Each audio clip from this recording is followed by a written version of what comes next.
पंजाब के राज्यपाल की तरफ से कांग्रेस के पूर्व मंत्री साधु सिंह धर्मसोत के खिलाफ केस चलाने की हरी झंडी यानी कि मंजूरी दे दी गई है। आय से अधिक संपत्ति के मामले में, आय से अधिक संपत्ति अर्ज करने के मामले में केस चलाने की मांग लगातार जो है पंजाब सरकार की तरफ से भी की जा रही थी और विजिलेंस लगातार इसकी केस चलाने की मांग कर रहे थे और उनकी तरफ से 900 पेज की एक चार्जशीट भी पेश की गई थी। और अब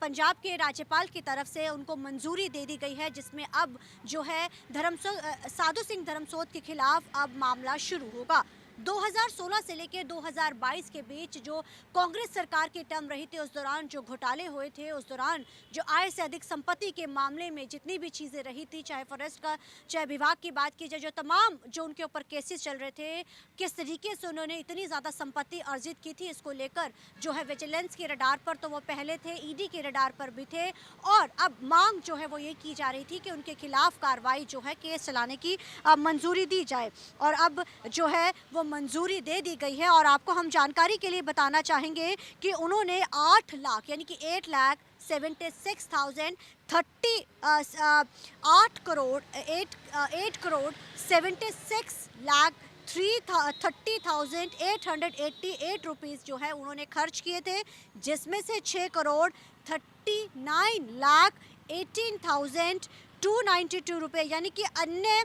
और आय से अधिक संपत्ति में यानी कि 269% की अधिक उन्होंने खर्च किया था। तो कहीं ना कहीं ये मामले की जांच को लेकर जो पहले से ही विजिलेंस में ये केस चल रहा था और लंबे समय से जो है साधु सिंह धर्मसोत वो जेल में भी रहे थे। हालांकि उनको हाईकोर्ट से राहत मिली थी, लेकिन अब लंबे समय से उनके खिलाफ केस चलाने की जो वो है वो मांग की जा रही थी और अब उनको हरी झंडी दे दी गई है। साधु सिंह धर्मसोत जो हैं कांग्रेस के कार्यकाल में मंत्री रहे थे, उनके खिलाफ उस समय में भी जो उन्हीं के कैबिनेट के जो कई सारे वजीर थे, उनके खिलाफ कार्रवाई की मांग लगातार उठती रहती थी। अब जिस तरीके से जैसे ही सत्ता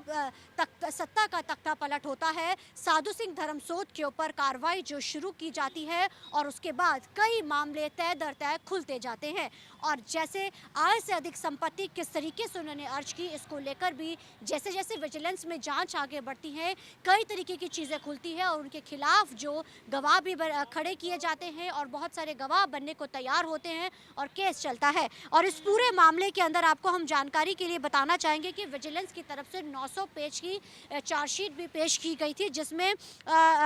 कॉलोनाइजर देविंदर सिंह संधू को जो गवाह बनाया गया था और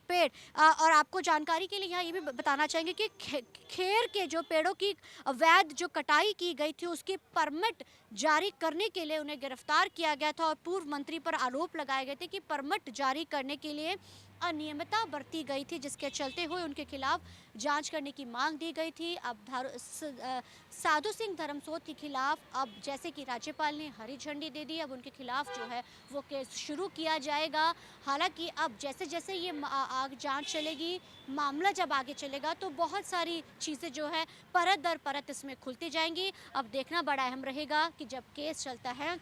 तो जिस तरीके से 900 पेज की जो चार्जशीट